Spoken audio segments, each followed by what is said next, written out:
Welcome to my channel. ఈరోజు తొలి ఏకాదశి రోజు సత్యనారాయణ స్వామి వ్రతం జరిగింది కదా. అక్కడ ప్రసాదాలకి అంటే వ్రతం అయిపోయిన తర్వాత భోజనాల ఏర్పాటుకి మేము కదమ్మం తయారు చేయాలి. ఆ రోజు శాఖ అమ్మవారి అలంకరణ కూడా జరిగింది కదా.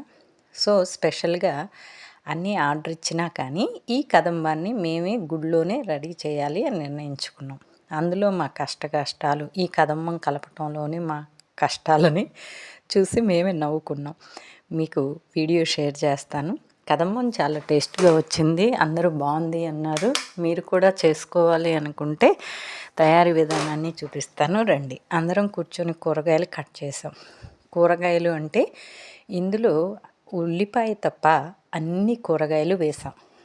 టమాటా, మునక్కాయ, బెండకాయ, అదిగోండి గుమ్మడికాయ అంటే తినే గుమ్మడికాయ, వంకాయలు, పచ్చిమిర్చి, అన్ని రకాల కూరగాయలని చక్కగా కట్ చేసుకుని బీన్స్, క్యారెట్లు చూడండి ఎన్ని ముక్కలు. ముందుగా అన్నాన్ని వండి పక్కన పెట్టుకున్నాం. అన్నం వండి పక్కన పెట్టుకున్న తర్వాత నీళ్లు బంగాళదుంపలు అండి అవి, వంకాయలు, లాస్ట్లో మునక్కాయలు ఆంతున వేసి వండి కలిపి తిప్పితే చిదరైపోతాయని మునక్కాయలని చాలా లైట్గా వేరే గిన్నెలో జస్ట్ అలా ఒక పొంగురానిచ్చి ఆపేసి పక్కన పెట్టేసుకున్నాం. ఇప్పుడు నీళ్లు పోసి ఈ కట్ చేసుకున్న ముక్కలన్నిటినీ బాగా ఉడికించాం. ఉడికిన తర్వాత అది ఆ ప్రాసెస్ జరుగుతూ ఉంది కదా. ముందుగానే పప్పు అంటే కందిపప్పు, పచ్చెనగపప్పు, కొంచెం తెల్ల శనగలు వీటన్నిటిని కుక్కర్లో బాగా వండి గ్రైండర్ వేయించి కొంచెం టైం గడవటానికి గట్టిగా ఉంది. దాన్ని మేము పేస్ట్ లాగా తయారు చేద్దామని ఇట్లా వాటర్ పోసి కలుపుతున్నాం.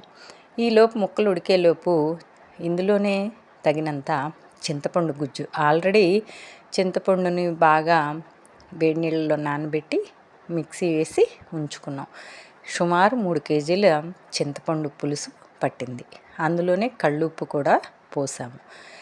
ఈ పప్పులో గ్రైండ్ చేసుకున్నటువంటి ఈ పప్పులో ఉప్పు, అదిగోండి ఈ 2 కలయి పెట్టడానికి ఈ గిన్నెలు సరిపోవు అంటే మరలా పెద్ద గిన్నెను తీసుకొని వచ్చారు. అందులోనే పసుపు వేసుకున్నాం. ఇంగ్రీడియంట్స్ మర్చిపోవద్దు. చూడండి ఉప్పు, కారం, చింతపండు గుజ్జు, అలాగే పసుపు అన్నీ కలిపాం. సాంబార్ పొడి కూడా అదిగోండి ఎంటీఆర్ సాంబారు స్పెషల్ దీనిలోకి వాడాము. మేము తయారు చేయలేదు, కొనుక్కొచ్చాం. ఇది టేస్ట్గా ఉంటుందంటే ఇదే వాడాము. అలాగే బెల్లం కూడా అంటే ఎక్కువ కదమ్మని చేసాం కదా, సుమారు 3 కేజీలు పట్టింది. తెల్లి ఉడికేసరికి అదే సరిపోతుందిలే అని బెల్లాన్ని డైరెక్ట్గా అలా వేసేసాం. చక్కగా ఈ ఉడకపెట్టినటువంటి ముక్కలలో ఈ గుజ్జుని, పప్పు, సాంబార్ పొడి ఇవన్నీ వేసుకొని కలిపిన తర్వాత తాలింపు పెట్టుకుంటాం. ఈలోపు అన్నాన్ని ముక్కలు ఉడికి ఉంటాయి కదా, అన్నం వేసి తిప్పితే అన్నము ఇట్లా మెత్తగా అయిపోతుంది. అందుకని ముందుగానే వేరే దీనిలోకి తోడుకొని గడ్డలు లేకుండా చూసుకున్నాం. తాలింపుకి నెయ్యి పోసాం. సుమారు 2 కేజీలు నెయ్యి, 1 కేజీ నూనె వేసి పోపు పెట్టుకున్నాం. తెచ్చారు కదా పెద్ద గిన్నెని, ఆ గిన్నెలో మేము ఇలా రెడీ చేసాం. మీకు చూడటానికి చాలా కొంచెంగా కనపడుతుంది కానీ ఇంగ్రీడియంట్స్ ఎక్కువగానే ఉన్నాయి. సుమారు 12 కేజీల రైస్ని కదమంగా తయారు చేసాం. ఆవాలు, మినపప్పు అన్నీ మిరపకాయలతో సహా వేసుకున్నాం. తర్వాత సువాసన కొరకు ఇంగువ కూడా వేసాం. ఇంగువ వేస్తేనే మంచి ఫ్లేవర్ వస్తుందండి, ఆరోగ్యానికి కూడా మంచిది. తర్వాత కరివేపాకు, కొత్తిమీర తరిగినటువంటివి అన్నీ ఇందులో ముందుగానే వేసేసాం. కరివేపాకు, కొత్తిమీర కూడా ముందే వేసాం, లాస్ట్లో వేయటం అనేవి లేదు. ఇంకా అన్నీ బాగా అలా తిప్పుకున్నాం. జీడిపప్పులు అంటే జీడిపప్పులు విడిగా, ఇది నెయ్యి పోపే కనుక ఇంకా వేరుగా వేయించకుండా జీడిపప్పులను కూడా ఇందులోనే వేసాం. ఇలా తిరగమాత బాగా కాలిన తర్వాత ముందుగా నీళ్ళల్లో ముక్కలను ఉడకపెట్టుకున్నాం కదా, ఆ ముక్కల్ని ఆ డేష ఎత్తి అందులో పోయలేక, ఎక్కువ లేడీస్ ఉన్నామండి, అది చేయలేక ఏం చేసామంటే గిన్నెతో చిన్నగా ఈ నీళ్ళల్లో ఉడకపెట్టుకున్నటువంటి ముక్కల్ని కొంచెం ఉప్పేసి ఉడకపెట్టుకుంటే ముక్కకి ఉప్పు పడుతుంది. అలా ముక్కలన్నిటినీ చిన్నగా వంపేసుకున్నాం. ఆ తర్వాత ఉడకపెట్టిన అన్నాన్ని కూడా చక్కగా గడ్డలు లేకుండా చేతితోటి నలుపుకొని ఉంచుకుంటే మంచిది. ఇక లాస్ట్లో మిగిలినవి ఇలా గిన్నె ఎత్తి పోసేసాం. చూడండి, నీళ్లు చిందుతాయేమోనని భయం, జాగ్రత్తగా అంతా ఆడవాళ్ళమే కదా, ఐడియాగా ఏదో ఒకటి చేసి మొత్తానికి పనిని పూర్తి చేసాం. ఈ ముక్కలు ఇందులో వేసినవే చాలా ఆరోగ్యం. నెయ్యి వాడతాం కనుక చాలా రుచి వచ్చింది. సాంబారు చక్కగా సాంబార్లోకి అన్ని ఇంగ్రీడియంట్స్ సరిపోయిన తర్వాత మాత్రమే మనం అన్నాన్ని ఇందులో వేసుకోవాలి. వేసుకొని అన్నం కూడా మరీ మెత్తగా కాకుండా బిరుసుగా కాకుండా చేసాము. ఆ సాంబార్ పొడిని ఉండకట్టకుండా తిప్పుకోవాలి. చూడండి, తిప్పుతూ ఉన్నారు. తెడ్డుని తీసుకొచ్చాం. 2-3 కలిపి తిప్పుతుంటేనే అది బాగా కలిసింది. ఇప్పుడు ఈ పప్పు అంత మిక్సర్ను కూడా రెడీ చేసుకున్నాం కదా, దాన్ని కూడా ఎత్తిపోయలేక గిన్నెతో పోస్తున్నాం. ఇందులో ఆల్రెడీ చెప్పాను కదా, పసుపు, ఉప్పు, కారం, చింతపండు గుజ్జు వేసి పప్పు మిక్సీ కానీ గ్రైండర్ కానీ, క్వాంటిటీ ఎక్కువ కాబట్టి మేము గ్రైండర్ పట్టించాం. అలా పోసుకుంటాం. అట్లా మొత్తం ఎత్తి హెల్ప్కి నువ్వు రావాలి అని అతన్ని పిలిస్తే మాకు హెల్ప్ చేయడానికి వచ్చాడు. తను మా టెంపుల్లోనే ఉంటారు. ఆ డేషాలు దించాలన్నా ఎత్తాలన్నా మా వల్ల కాలేదు. చిన్నగా ఇక అన్నాన్ని కూడా దీనిలో వేసి కలపటం మొదలుపెట్టాం. ఆ రోజు ప్రసాదాలుగా పెరుగన్నము, అలాగే సగ్గుబియ్యం జావ, గారెలు అవన్నీ ఏర్పాటు చేశారు. సత్యనారాయణ గాలి బయట పెట్టాము ఉంది. ఊరి చివరగా శివాలయం కాబట్టి ఒకటే గాలి వస్తుంది. అవి ఇవి అడ్డాలు పెట్టి ఎట్టకేలకు కదంబాన్ని తయారు చేసాం. ఇంకా బెల్లం సాలలేదు అనుకుంటే ఇంకొంచెం మళ్ళా వేసాము. కొంచెం మరీ తీయగా కాకుండా చప్పగా కాకుండా ఉంటేనే బాగుంటుంది. బాగా తెరిలినాక ఉప్పు చూసాము. ఉప్పు, పులుపు, కారాలు చూసాము. బాగా కలయి తిప్పుకోవాలి, పొర్లాలి. సాంబారు బాగా మంచి ఫ్లేవర్కి వచ్చి కలర్ వచ్చి బాగా అందులో ముక్కలు ఆల్రెడీ ఉడికినాయి కాబట్టి ఎక్కువగా ఉడికే పనే ఉండదు. ఇంకా అన్నాన్ని అందరం కొంచెం కాలుతూ ఉంది కదా, దాన్ని అట్లా గడ్డలు లేకుండా నలుపుకుంటూ అందులో వేసి తిప్పుతూ ఇద్దరం తిప్పితే కానీ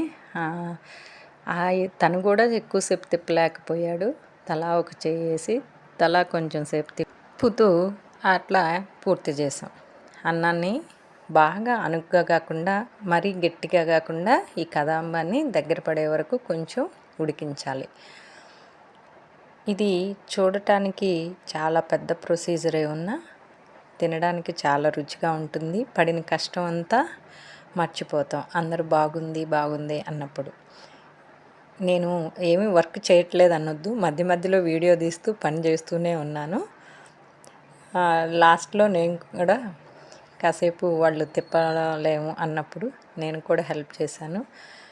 అందరూ చూడటమే కానీ నవ్వుతున్నారు. మేము కష్టపడుతుంటే వాళ్ళు తిప్పలేకపోతున్నారు.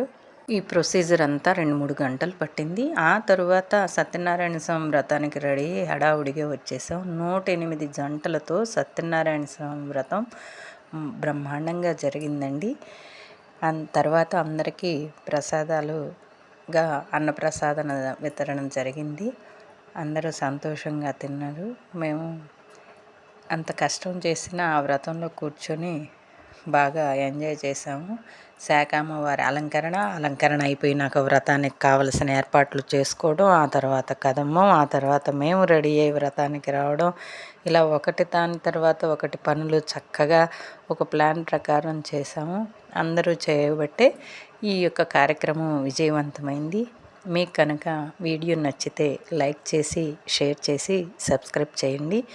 ఇలాంటివి ఎన్నో కార్యక్రమాలు జరిగినవి దేవుని మేము వీడియో పోస్ట్ చేస్తూ ఉంటాను. తప్పకుండా చూసి మీ కామెంట్ ఇవ్వండి. ఇంకేమైనా ఇలా ఉంటే బాగుండు అలాంటి సలహాలు ఇవ్వచ్చు. మీకు తెలిసిన ఈ కదమ్మంలో ఇంకా ఏమైనా వేయాలి అంటే కామెంట్ రూపంలో తెలియచేయండి. ఆ విధంగా ఆ రోజు జరిగిపోయింది. తర్వాత రోజు మరలా అమ్మవారికి అలంకరించిన కూరగాయలన్నింటినీ తీసి చక్కగా అందరికీ పంచడం జరిగింది. తర్వాత మళ్ళీ అన్నీ క్లీన్ చేసుకోవడం, మళ్ళా అలాంటి కార్యక్రమాలు పెట్టుకున్నాము. మీకు కూడా ప్రసాదాలు కానీ ఏమైనా ఇవ్వాలి అనుకుంటే మా గుడికి స్పాన్సర్ చేయొచ్చు. మాకు ఇక్కడ ఫంక్షన్స్ అవి చేసుకోవడానికి కూడా చిన్న ఫంక్షన్ హాల్ ఉంది. అంటే ఎక్కువ మంది పట్టరు కానీ మినిమం ఫంక్షన్ హాల్ చేసుకోవచ్చు. లేదంటే ఓపెన్గా చేసుకోవడానికి మండపం ఉంది. అంత ఓపెన్ ప్లేస్లో చేసుకుంటే చాలా ఎక్కువ మందే పడతారు. కళ్యాణ మండపంలో అయితే ఒక 100 నుంచి 200 వరకు పట్టే ఫంక్షన్ హాలేను అది. మీకు ఇంట్రెస్ట్ ఉంటే ఫంక్షన్ హాల్ కూడా ఫంక్షన్స్ చేసుకోవచ్చు. మీకు వ్రతం కొంచెం అలా వీడియో యాడ్ చేశాను. సాయంత్రం అయిపోయిందండి. చక్కగా అలంకరణ జరిగింది గుడికి కానీ మా యొక్క వ్రతం కానీ దిగ్విజయంగా పూర్తయింది. సత్యనారాయణ స్వామి వ్రతం పూర్తి చేసుకున్నాక అన్నవరం నుంచి వచ్చిన సత్యనారాయణ స్వామి వ్రతంలో జరిగినటువంటి ప్రసాదాన్ని, అక్కడ చేసిన ప్రసాదాన్ని తీసుకొచ్చి ఇక్కడ మాకు ఇచ్చారు. తర్వాత భోజన కార్యక్రమాలు జరిగినాయి.